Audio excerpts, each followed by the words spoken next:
गोरी भाभी ने कराया काली ननद का हाई क्लास मेकअप। बहन जी, अब मैं क्या बताऊं अपनी बेटी के बारे में। बहुत गुणवान है, बहुत संस्कारी है। इतने संस्कार आपको कहीं भी किसी भी लड़की के अंदर नहीं मिलेंगे। मैं तो कहती हूँ आप सब बातें छोड़ो और रिश्ता पक्का कर दो। अरे हाँ हाँ, क्यों नहीं। जिसका भाई इतना सुंदर है, भाभी इतनी सुंदर है, तुम्हारी बेटी तो और भी ज्यादा सुंदर होगी। कहाँ है वैसे तुम्हारी बेटी? उसे जल्दी से बुलाओ, जरा हम भी तो देखें अपनी होने वाली बहू को। जैसे ही कलावती अपनी बेटी को आवाज लगाती है, सुनैना उसकी आवाज लगते ही आ जाती है। सुनैना को देखते ही सुजाता कहती है, अरे लीलावती बहन, कहीं तुम मेरे साथ कोई मजाक तो नहीं कर रही हो? अरे देखो जरा, ये लड़की क्या मेरे घर में बहू बनने के लायक भी है? इसका रंग देखो कितना काला है। यही आपकी बेटी है या फिर कोई सड़क पर से उठाकर अपनी बेटी बना दी है? अपनी बेटी की बदनामी पर भी लीलावती कुछ नहीं कहती और उसके खिलाफ ही रहती है। सही कहती हो बहन। कई बार तो मुझे भी ये शक होता है कि कहीं ये लड़की हॉस्पिटल में बदल तो नहीं गई, क्योंकि हमारे परिवार में कोई भी इतना काला नहीं है जितनी काली ये लड़की है। लेकिन संस्कार और समझदारी बहुत अच्छी है, आपके घर को अच्छे से संभाल लेगी। पहली बात तो एक माँ होकर अपनी बेटी के बारे में ऐसा बोल रही हो। दूसरी बात ये कि तुम्हारी बेटी इतनी काली है कि मेरे बेटे के साथ बिल्कुल भी अच्छी नहीं लगेगी, इसलिए मुझे ये रिश्ता मंजूर नहीं है। ये सुनते ही लीलावती को गुस्सा आता है और वो गुस्से में कहती है, ये क्या बात हुई? ऐसे कैसे?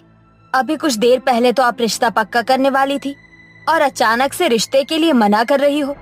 ऐसा नहीं हो सकता। आप रिश्ता नहीं तोड़ सकती। क्यों नहीं तोड़ सकती? मेरा बेटा है। देखो, मेरा बेटा कितना गोरा चिट्टा सुंदर है, और अपनी बेटी को देखो कितनी काली कलूटी, बिल्कुल कोयले जैसी है। ये रिश्ता तो भगवान आकर भी नहीं करवाएंगे। सुजाता के ये कहते ही लीलावती और भी ज्यादा गुस्से में आ जाती है, जिसके बाद उसकी बहू चंदा अपनी सास लीलावती को संभालते हुए सुजाता को वहां से भेज देती है। शांत हो जाइए माँ जी, इतना चिल्लाने से आपको कुछ नहीं मिलने वाला। चंदा की ये बात सुनते ही लीलावती तुरंत ही सुनैना के बाल पकड़कर उसे मारना शुरू कर देती है। कितनी बार बोला है तुझे कि जब भी तुझे कोई देखने वाला आए तो तुरंत ही अच्छा सा मेकअप करके अच्छे से कपड़े पहनकर सही से तैयार हो जाया कर। लेकिन तुझे मेरी एक भी बात समझ नहीं आती। आज तेरी ही वजह से और तेरे ये काले रंग की वजह से ये रिश्ता भी हाथ से निकल गया। माँ जी, आप ऐसे क्यों बोल रही हो? ननन जी का इसमें क्या कसूर है? वो रंग में काली है, ये तो भगवान का दिया हुआ है। और गोरा रंग काला रंग कुछ नहीं होता। इंसान का मन साफ होना चाहिए। और हमारी ननन बहुत अच्छी है दिल की, उन्हें प्लीज इस तरह मत मारिए।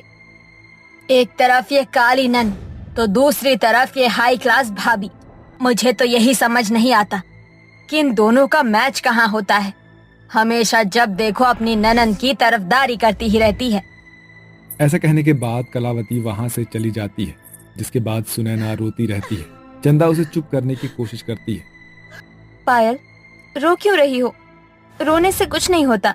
मैं हूं ना तुम्हारे साथ, सब कुछ ठीक हो जाएगा। देखना, एक दिन तुम्हें बहुत अच्छा लड़का मिलेगा जो तुमसे बहुत प्यार करेगा और तुम उसके साथ बहुत खुश रहोगी। भाभी, आप मुझे झूठा दिलासा मत दो। मैं सब जानती हूँ कि कोई भी मुझे पसंद नहीं करेगा। सब लोग मेरे काले रंग से भागते हैं, किसी को भी मेरा काला रंग पसंद नहीं है। इतनी काली क्यों हूँ भाभी मैं? इतनी काली क्यों हूँ? किसने कहा तुम काली हो? चलो आओ, मैं तुम्हें दिखाती हूँ तुम्हारी असली खूबसूरती। चंदा अपनी ननद सुनैना को अपने कमरे में लेकर आती है, जहां पर वो अपने मेकअप का पिटारा निकालती है और उस मेकअप से अपनी ननद का बहुत अच्छा सा मेकअप करती है। मेकअप करते ही सुनैना बहुत ही खूबसूरत और सुंदर लगने लगती है और वो अपने आप को शीशे में देखकर कहती है, अरे वो भाभी, मुझे तो यकीन ही नहीं होता कि ये मैं हूँ। मैं तो इस मेकअप के साथ बहुत खूबसूरत लग रही हूँ। मुझे तो पता ही नहीं था कि मेकअप करने के बाद हम लोग इतने खूबसूरत हो जाते हैं। हाँ सुने ना, अमेरिका में तो मेकअप करना बहुत ही मामूली बात है और वहीं के एक ब्यूटी पार्लर हब में मैंने ये मेकअप करना सीखा था। उसके बाद मैं यहाँ पर तुम्हारे भैया के साथ तुम्हारी शादी के लिए आ गई थी और मुझे नहीं पता था कि तुम्हारी शादी होना इतना कॉम्प्लिकेटेड है।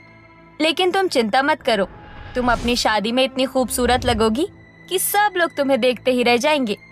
तभी वहां पर लीलावती आती है और अपनी बहू से कहती है, 4 दिन की चांदनी फिर अंधेरी रात। अरे आज तो मेकअप कर लिया, थोड़ी देर बाद जब मुंह धोकर आएगी तो फिर से वही कल्लो मैया लगेगी। माँ जी, आप हमेशा ही अपनी बेटी को कोसती रहती हो। अरे आपको तो इस बात का फक्र होना चाहिए कि आपकी बेटी कितनी समझदार और संस्कारी है। ऊपर से आप उसे अप्रिशिएट करने की वजह उसी को हमेशा सुनाती रहती हो, उसके रंग के लिए। अरे बहू, तू नहीं समझ सकती है काली बेटी के माता पिता होने का दर्द। अरे जब देखो कोई भी आकर हमारी बेटी को रिजेक्ट करके चला जाता है। सोचो हमें कितना दुख होता होगा, अपनी बेटी के लिए कितना दुख सहन करते हैं। तुम्हें कुछ नहीं पता बेटा।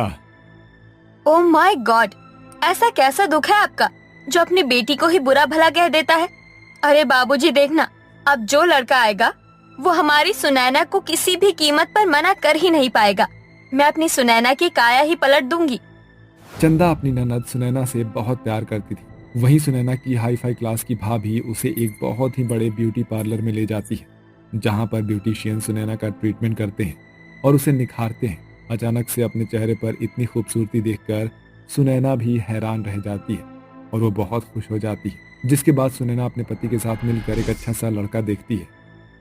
माना के रंग थोड़ा सा काला है, लेकिन लड़की तो आपकी बहुत सुंदर है। हमें ये रिश्ता मंजूर है। मैं चाहती हूँ कि जल्दी से जल्दी शादी की तारीख निकलवा दी जाए और जितना जल्दी हो सके हमारी बहू हमारे घर आ जाए।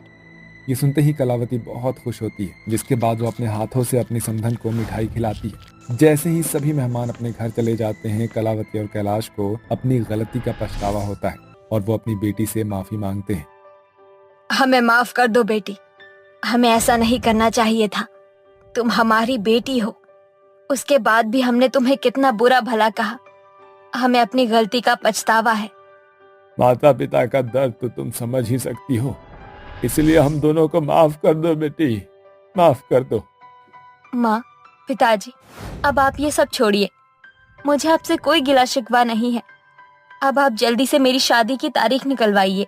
घर के सभी लोग बहुत ज्यादा खुश होते हैं। कलावती पंडित के पास जाकर शादी की तारीख भी निकलवा लेती है और वो दिन भी आ जाता है जिस दिन सुनैना की शादी अनुराग से होने वाली होती है। तभी चंदा एक बहुत ही प्रोफेशनल मेकअप आर्टिस्ट को अपनी ननद के पास लेकर आती है। सुनो सुनैना, ये बहुत बड़े मेकअप आर्टिस्ट हैं।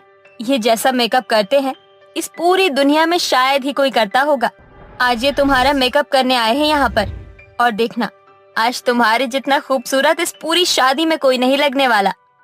चंदा मेकअप आर्टिस्ट के साथ अपनी ननद को छोड़कर चली जाती है। सभी मेहमान शादी के माहौल में बहुत खुश नजर आ रहे होते हैं। कुछ ही देर बाद सुनैना पूरी तरह से तैयार होकर आती है। उसके आते ही सबकी नजर उसके ऊपर ही टिक जाती है, क्योंकि वो मेकअप के चलते बहुत ही ज्यादा खूबसूरत दिखने लगती है। उस दिन सुनैना भी बहुत ज्यादा खुश होती है और खुशी खुशी शादी करके अपने पति अनुराग के साथ उसके घर विदा हो जाती है। उस दिन के बाद से सुनैना अपने चेहरे पर हल्का हल्का मेकअप लगाकर रहने लगती है। रेणुका नाम की एक गरीब औरत थी जो दर्जी का काम करके अपने घर की आर्थिक तंगी से जूझ रही थी। लेकिन एक चीज थी जो उसे खुश कर दिया करती थी, वो ये कि रोज सुबह उठकर वो आंगन में अपने पेड़ और छोटे छोटे फूल के कियारों को देखकर उनमें पानी डाला करती थी। और ऐसे ही आज भी पानी डालते हुए गुनगुना रही थी। तुझे देख देख सोना, तुझे देख कर है जगना, मैंने ये जिंदगानी संग तेरे बितानी, तुझ में बसी है मेरी जान हाय, जिया धड़क धड़क जिया धड़क धड़क, जिया धड़क धड़क जाए। अरे वाह, आज तो मेरे सारे फूल खिले हैं, वो भी इतने अच्छे तरीके से। लेकिन ये काला गुलाब अभी तक नहीं खिला लगता है। मैंने सही से पानी नहीं दिया। मुझे बहुत बुरा लगता है अगर मैं सुबह इन सब में से किसी एक फूल को भी मुरझाया हुआ देख लूँ तो। इतना कहते ही रेणुका उन फूलों में पानी डालती है। उसके सारे पौधे खिल उठते हैं। अब ठीक है। फिर नहाने के बाद उन्हीं पौधों में से कुछ फूलों को निकालकर पूजा घर में शिवजी को अर्पण करती है और पूजा कर लेती है। तभी उसका बेटा आर्यन हाथों में बैग लिया आता है। माँ, आपको बताया था ना आज मुझे दिल्ली के लिए निकलना है, ख्याल रखोगे ना अपना? हाँ बेटा, तू मेरी चिंता मत कर, बस जल्दी आ जाना, ये ले दही शक्कर खा ले। फिर आर्यन अपनी माँ के हाथ से दही शक्कर खाकर शहर में नौकरी करने के लिए चला जाता है, जहाँ वो 1.5 साल तक MNC कंपनी में काम करता है। वहाँ उसकी मुलाकात कल्पना नाम की लड़की से होती है, जो कि तेज और घमंडी थी। वक्त के साथ दोनों एक दूसरे को प्यार करने लगते हैं और शादी कर लेते हैं। वहीं बेचारी बुढ़िया अपना दर्जी का काम करके अपना खर्चा चला रही थी।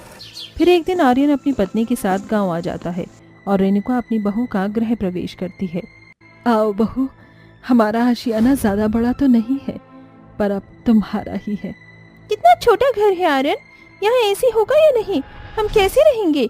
शहर में तो इतने अच्छी तरीके से रहते थे। चिंता मत करो, धीरे धीरे तुम्हें आदत हो जाएगी यहाँ रहने की, क्योंकि यहाँ ठंडक ज्यादा रहती है। अच्छा, अब मैं थक चुकी हूँ, सोने जा रही हूँ। ऐसा कहकर कल्पना आर्यन के साथ कमरे में चली जाती है। अगले दिन रेणुका अपनी बहू को उठा देती है। ऐसे तैसे कल्पना तैयार होकर सास के सामने आ जाती है। ओफो माँ जी, आपने मुझे क्यों जगा दिया? मैं 10 बजे तक सोती हूँ, क्या करूँ अब उठकर? अरे बहू, तुम्हारी पहली रसोई है और नई बहू इतनी देर तक नहीं सोती है, ये अच्छा नहीं होता है। तो बताओ, तुम अपनी पहली रसोई में क्या बना रही हो? माँ जी, मुझे काम वगैरह नहीं होता है और मुझे कुछ ठीक से बनाना भी नहीं आता। हाँ, तो मैं क्या बनाऊं? पर बहू, शहर में तो तू आर्यन के साथ रह रही थी, तब तो आर्यन को क्या खिलाती थी? माँ जी, मैं बस सुबह सुबह उन्हें ब्रेड जैम खिलाती थी, शाम को तो हम होटल से खाना खाते थे। हे भगवान, चल आजा, मैं तुझे खाना बनाना सिखाऊं। ये सुनकर जबरन कल्पना को सास के साथ मिलकर खाना बनाना पड़ता है। एक शाम रेणुका के पास पड़ोसन जानवी आती है। अरे रेणुका, जरा मेरी एक साड़ी पर फॉल लगा देती और एक नया ब्लाउज बना दे। ठीक है। अरे माँ जी, आप सिलाई भी करती हैं? हाँ बहू। फिर तो मेरे पास कुछ साड़ियाँ पड़ी हुई हैं, आप मेरे ब्लाउज बना दीजिए। ठीक है बहू। अच्छा माँ जी, वो बाहर हैं, उनके आने से पहले आप मुझे एक कॉफी बनाकर दे दीजिए प्लीज। ठीक है बहू। अपनी बहू की बात सुनकर रेणुका उसे कॉफी बनाकर दे देती है, फिर अपनी सिलाई का काम करती है। शाम को सब खाना खा रहे थे। अच्छा माँ रेणुका, मैं आप दोनों को कुछ बताना चाहता हूँ। कुछ अर्जेंट काम आ गया है, जिसके लिए मुझे 3-4 महीने तक बाहर ही काम करना पड़ेगा, दिल्ली जाकर। तो आप दोनों अपना ख्याल रखना, मैं पैसे भिजवा दिया करूँगा। बेटा, तू फिर से चला जाएगा? हाँ माँ, जाना पड़ेगा। ये सही है, अब मैं जो चाहूंगी वो करूंगी, माँ जी से सारा काम करवाऊंगी। अगले दिन आर्यन काम के लिए दिल्ली रवाना हो जाता है। वहीं अपने पति के पीछे कल्पना सास से काम करवाने लग जाती है, जिसके बाद रेणुका को कई लोगों के कपड़ों की सिलाई भी करनी पड़ती है। आर्यन के आए पैसों से कल्पना अपनी सास की कोई मदद नहीं करती थी और गिने चुने सिलाई के पैसे उसे जो मिलते थे वो भी कल्पना छीन लिया करती थी। माँ जी, जरा मुझे ये पैसे दे दीजिए, मुझे अपने लिए कॉस्मेटिक के कुछ प्रोडक्ट्स लेकर आने हैं। पर बहू, आर्यन ने तुझे पैसे भिजवाए तो थे, उसने मुझे बताया है। अच्छा, तो अब आप इनके पैसों पर भी नजर रखने लग गई हो? पैसे तो मैं आपको देने से रही। चलिए मुझे जल्दी से पैसे दीजिए, फेस पैक लेकर आना है, मेरी स्किन डल हो रही है। और हाँ माँ जी, कल घर पर कुछ मेरी फ्रेंड आएंगी, यहाँ आसपास ही रहती हैं वो। रेणुका को अपनी बहू की बात फिर से माननी पड़ती है। अगले दिन उसकी सहेलियों को वो खाना सर्व करती है। अच्छा साक्षी, कल तेरी बर्थडे पार्टी है, तो क्या सोचा है तूने, क्या थीम रहेगी? जल्दी बता, फिर मुझे शॉपिंग भी करनी है। मैं समथिंग डिफरेंट चाहती हूँ। बारबी का थीम रखें क्या? बच्चे थोड़े ही हैं हम, कुछ फ्लावर से रिलेटेड प्रिंटेड फ्लावर ड्रेस पहनेंगे, वो भी लहंगा। अरे पर लहंगा कौन पहनता है बर्थडे पर? हम सब पहनेंगी, तभी तो डिफरेंट होगा। मेरे घर पर आ जाना पहनकर। तभी सारी फ्रेंड्स अपने घर चली जाती हैं। उनके जाने के बाद कल्पना अपने लिए एक सुंदर सा प्रिंटेड फूलों का लहंगा लेकर आती है। रात को ट्राई करते समय वो एक कील से जगह जगह से फट जाता है, जिस बात से वो रोने लगती है। हे भगवान, ये क्या हो गया? अगर मैं फूलों का लहंगा पहनकर नहीं आई तो ये सब मेरी खिल्ली उड़ाएंगे, गरीब कहेंगे। अरे बहू, तो रो क्यों रही है? क्या हुआ, मुझे बता। सास के पूछने पर कल्पना सब कुछ बता देती है। तेरा ये लहंगा तो बिल्कुल बर्बाद हो गया है। ऐसा कर, मुझे कोई पुराना लहंगा दे दे, उसी को मैं इतना अच्छा फूलों का लहंगा बना दूंगी कि सब देखते ही रह जाएंगे। जी माँ जी। तभी दर्जी सास आंगन में से सुंदर सुंदर फूल लेकर अपनी कला से कल्पना के लिए फूलों का लहंगा तैयार करती है, जिसे पहनकर कल्पना बहुत खुश हो जाती है। कल्पना अगले दिन फ्रेंड की बर्थडे पार्टी में फूलों का लहंगा पहन कर जाती है, जो कि सबको बहुत अच्छा लगता है। वाओ यार, तू तो बिल्कुल असली फूलों का लहंगा पहन कर आ गई है, बहुत अच्छी लग रही है। सच में मुझे तो बहुत अच्छी फ्रेगनेंस भी आ रही है। साक्षी से ज्यादा तू ही बर्थडे गर्ल लग रही है। किसने बनाया ये? मेरी सास ने बनाया, वो दर्जी है ना। यार अब तो मैं भी तेरी सास से एक फूल का लहंगा बनवाऊंगी। और मैं भी। तभी साक्षी अपना केक कटिंग करती है। पार्टी में आए हुए और भी लोग कल्पना का फूलों का लहंगा देखकर बहुत हैरान थे। Wow, it's so beautiful. आजकल मुझे असली फूलों का लहंगा कहीं नहीं मिला। क्या तुम मेरे लिए ये लहंगा बनवा सकती हो? मैं तुम्हें इसके 1,00,000 रुपए दूंगी। बिल्कुल, मैं बनवा दूंगी। पार्टी खत्म होने के बाद कल्पना अपनी सास को उस लहंगे की तारीफ के बारे में बताती है। सच बोल, मेरा बनाया हुआ लहंगा सबको इतना पसंद आया? हाँ माँ जी, और 1,00,000 का आपको ऑर्डर भी मिला है। 2 लहंगे बनाने हैं, यानी कि 2,00,000। ये तो बहुत अच्छी बात है। इसके बाद एक एक करके कल्पना पर फूलों का लहंगा बनाने के ऑर्डर आते हैं और वो अपनी सास से दिन रात फूलों का लहंगा बनवाती है। 2 बज गए, जल्दी से ये लहंगा कंप्लीट कर देती हूँ। उसके बाद आंगन में और फूलों के बीज डालने हैं, फूल भी खत्म हो रहे हैं। उसके बाद लालटेन लेकर वो आधी रात में फूलों के बीज और पानी आंगन में डालती है। कुछ ही दिनों में उसके आंगन में ढेर सारे फूल आ जाते हैं और वो एक के बाद एक लोगों के लिए लहंगा बनाती है। पैसों को कल्पना अपने पास ही रखती है। फिर एक दिन सास बहू अमीर घर की पार्टी में जाती हैं। अरे बहू, इतनी बड़ी पार्टी में तो मुझे क्यों लेकर आई है? मैं तो जानती भी नहीं हूँ कुछ। माँ जी, आपका हक है ये, क्योंकि आपकी वजह से ही हम दोनों यहाँ आए हैं। आपका फूलों का लहंगा सबको काफी पसंद है। अरे आंटी, आप कल्पना की मदर इन लॉ है ना? आपने ही फूलों का लहंगा बनाया था ना? हाँ बेटा। सच में कहूँ कल्पना, तो बहुत भाग्यशाली है कि तुझे इतनी अच्छी सास मिली है। देख, उनका इतना अच्छा काम कितने लोगों को पसंद आ रहा है और तू उनसे घर के काम करवाती थी। बिल्कुल सही कहा तूने। माँ जी बहुत अच्छी है, लेकिन मैं एक अच्छी बहू नहीं बन पाई। इतना सब होने पर भी माँ जी ने अकेले ही घर का काम किया और मैं माँ जी आपका काम में कभी हाथ भी नहीं बटाया। मुझे माफ कर दीजिए। कोई बात नहीं बहू, मैंने तो तुझे अपनी बेटी ही माना है और अब से आपको अपनी माँ मानकर सेवा करूंगी मैं। इस तरह कल्पना को अपनी सास की कदर हो जाती है और वो अच्छे से घर की जिम्मेदारी संभालती है। साथ ही कल्पना की एक खुद की शॉप होती है जहां वो ऑर्डर वाले लहंगे बनाते थे। इससे उनके घर की आर्थिक स्थिति भी ठीक हो गई और आर्यन भी घर लौट आता है।